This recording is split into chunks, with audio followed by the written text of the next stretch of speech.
Je m'appelle Camille. J'ai 29 ans. J'en avais 18 quand ma vie s'est brisée en deux, créant un avant et un après. C'est le genre de fracture qu'on ne remarque pas tout de suite, parce que ça ressemble juste à une autre dispute, une autre mauvaise journée, jusqu'à ce qu'on réalise que tout est fini. Vous êtes mise à la porte avec une seule phrase. Cette nuit-là résonne encore en moi avec une clarté douloureuse. Mon père se tenait près du plan de travail de la cuisine, les bras croisés, la mâchoire serrée, le regard froid d'une manière que je ne lui avais jamais connue. Et il a prononcé des mots qui m'ont transpercé de part en part. À 18 ans, mon père m'a dit que je devais partir parce que je ne valais plus les ennuis que je causais. Je me souviens du silence qui a suivi, le ronronnement du réfrigérateur, le tic-tac discret de l'horloge au mur, et les battements de mon propre cœur qui résonnaient dans mes oreilles. J'attendais qu'il soucisse, qu'il soupire, qu'il dise qu'il ne le pensait pas, mais il ne l'a pas fait. Ma sœur, Élodie, se tenait derrière lui et observait la scène. Son visage affichait une expression savamment étudiée, entre inquiétude et déception, comme si elle assistait à une tragédie dont elle n'était pas responsable. Mais elle l'était. Elle en était l'unique cause. Depuis des semaines, des petites choses disparaissaient dans la maison. De l'argent liquide manquant dans le portefeuille de papa. Un de ses bracelets en or volatilisé. Il y avait des chuchotements, des accusations et une tension grandissante sur mon attitude, sur le fait que j'agissais bizarrement. Je niais tout, car je n'avais rien à avouer. Mais mes dénégations ne semblaient que rendre papa plus en colère, plus convaincu de ma culpabilité. Élodie pleurait exactement au bon moment, parlait avec juste ce qu'il fallait de tremblement dans la voix, et j'étais trop naïve pour comprendre que chaque larme était un clou de plus sur mon cercueil. Ce soir-là, papa m'a accusé une nouvelle fois, sa déception pesant plus lourd que n'importe quel cri. J'ai essayé de me défendre, d'expliquer que je l'aimais, que je ne volerais jamais, que je ne le trahirais jamais, mais mes mots semblaient insignifiants face à la montagne de mensonges déjà construites. Puis est venu l'ultimatum. Pars. Pas de discussion, pas de seconde chance. Je suis restée tétanisée. J'ai marché jusqu'à ma chambre dans un état second, les mains tremblantes en ouvrant mes tiroirs. Ma vision était brouillée par des larmes que je refusais de laisser couler tant que la porte n'était pas fermée. La cruauté de ce qui s'est passé ensuite était presque cinématographique dans sa précision. Élodie est entrée dans ma chambre avant même que j'aie fini mes valises. Elle n'a même pas attendu que je sois partie. Alors que je bourrais mes vêtements dans un vieux sac de sport, elle déplaçait déjà des objets, s'appropriant l'espace, agissant comme si je m'étais déjà volatilisée. Je l'ai observée une fois depuis l'encadrement de la porte, la poitrine serrée, alors qu'elle mesurait les murs du regard, calculant déjà où elle installerait sa coiffeuse. C'est à ce moment-là, plus encore qu'à cause des mots de mon père, que quelque chose s'est véritablement brisé en moi. Je n'étais pas seulement mise à la porte. J'étais effacée. J'ai quitté cette maison, un pavillon de banlieue qui avait été mon monde, avec 2 sacs, une tempête d'humiliation en moi et nulle part où aller. Ma fierté m'a empêché d'appeler mes amis du lycée. La honte m'a empêché de demander de l'aide aux services sociaux. Alors, j'ai fait la seule chose qui me venait à l'esprit. J'ai dormi dans ma voiture pendant 3 nuits d'affilée. 3 nuits interminables sur des sièges froids, les muscles courbaturés, ressentant une solitude si profonde qu'elle en devenait physique, comme un poids écrasant mes poumons. Je me garais dans les coins sombres de rues inconnues, terrifiée à l'idée d'être remarquée par la police ou des passants, peur d'être jugée, peur de tout. Chaque phare de voiture passant à proximité me nouait l'estomac. Chaque bruit distant faisait s'emballer mon imagination. Je pleurais en silence, recroquevillée sous une veste fine, rejouant la scène encore et encore, me demandant comment mon propre père pouvait croire que j'étais capable de telles choses, me demandant ce que j'avais fait de si mal pour que son amour s'évapore aussi vite. À la 3e nuit, l'épuisement a remplacé le choc. L'instinct de survie a remplacé l'incrédulité. J'ai fini par trouver une chambre de bonne insalubre, puis un petit boulot, puis un autre. Les jours se sont fondus en moi, les mois en années. Je me suis endurcie d'une manière que je n'avais jamais voulu. J'ai appris à sourire quand j'avais mal, à hocher la tête quand les gens me comprenaient de travers, à porter mes cicatrices sans les laisser paraître. Mais la blessure de cette trahison ne s'est jamais vraiment refermée, car au fond, je connaissais la vérité, ma sœur m'avait piégé. Je ne pouvais simplement pas le prouver. Et papa n'a jamais appelé, n'a jamais demandé de nouvelles, ne s'est jamais retourné. J'ai reconstruit ma vie pièce par pièce, alimentée par une détermination silencieuse qui frisait le désespoir. J'ai repris mes études, j'ai travaillé, j'ai échoué, je me suis relevée, j'ai avancé. Il y a eu des nuits où je voulais tout abandonner. Des matins où je fixais mon reflet dans le miroir en reconnaissant à peine la femme qui me regardait. Pourtant, j'ai continué, poussé par quelque chose de têtu et d'indestructible. Cependant, peu importe la distance parcourue, une partie de moi restait figée à ses 18 ans, debout dans cette cuisine, entendant cette phrase terrible. Puis, 12 ans plus tard, alors que je n'étais plus cette jeune fille effrayée dans une voiture, mais une femme qui s'était battue pour chaque centimètre de son existence, le passé a refait surface de la manière la plus inattendue. 12 ans plus tard, mon père a trouvé mon profil sur les réseaux sociaux et m'a envoyé un message. Juste une simple notification sur mon écran, son nom brillant comme un fantôme surgissant d'une autre vie. Mes mains se sont mises à trembler exactement comme la nuit où j'avais fait mes valises. Ma poitrine s'est serrée.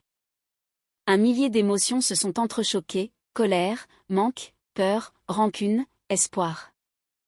J'ai fixé le message pendant un long moment, incapable de respirer, incapable de penser, sachant que peu importe ce que je choisirais de répondre, cela porterait le poids de 12 années de silence, de douleur et de questions sans réponse.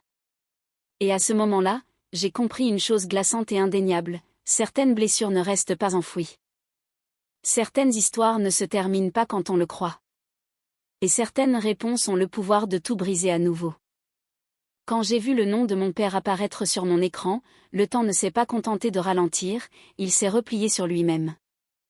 Mon souffle s'est coupé, mes doigts planaient au-dessus du téléphone, comme si le simple fait de le toucher pouvait me ramener à la pire nuit de ma vie. Son message était douloureusement simple, presque fragile dans sa politesse. Il écrivait qu'il me cherchait depuis des années, qu'il ne savait pas s'il avait le droit de me contacter, qu'il voulait juste savoir si j'allais bien. Cette simple question, « Est-ce que tu vas bien ?», a enflammé quelque chose en moi que j'avais passé plus d'une décennie à essayer de supprimer. Bien. Ce mot semblait absurde. Il semblait cruel. C'était comme demander à quelqu'un qui se tient sous une pluie battante s'il est sec. Mon esprit a été inondé de souvenirs que j'avais essayé d'enterrer, la cuisine, l'accusation, la froideur de sa voix, l'humiliation insupportable d'être traitée comme une criminelle dans mon propre foyer. Et sous tout cela, la vérité qui me hantait depuis des années, les mensonges d'Élodie. J'ai regardé le message pendant ce qui m'a semblé être des heures. Mes émotions se transformaient en une tempête que je pouvais à peine contrôler. Une partie de moi voulait l'ignorer, lui refuser la paix qu'il m'avait refusée. Une autre partie, celle qui était encore sa fille malgré tout, avait soif de réponse, de reconnaissance, du moindre signe qu'il comprenait ce qu'il avait fait. Mais il y avait aussi autre chose. Quelque chose de plus lourd, qui grandissait silencieusement en moi depuis des années, le besoin de dire enfin ma vérité sans peur. J'ai commencé à taper, puis je m'arrêtais, puis j'effaçais tout. Comment compresser 12 ans de douleur en quelques lignes de texte ? Comment expliquer ce que ça fait à une personne d'être bannie ? Pas à cause de ce qu'elle a fait, mais à cause de ce que quelqu'un d'autre a convaincu le monde qu'elle avait fait. Finalement, les mots ne sont pas venus de la colère, mais de l'épuisement. L'épuisement de porter une histoire que personne n'avait jamais vraiment entendue. Je lui ai tout dit. Je lui ai dit à quel point ces mots m'avaient entaillé. Comment le fait de s'entendre dire que je ne valais plus la peine avait résonné dans mon esprit à travers chaque épreuve, chaque nuit d'insomnie, chaque moment de doute. Je lui ai dit que je n'avais jamais rien volé, jamais rien trahi, que je ne méritais pas les soupçons qui m'avaient été jetés au visage.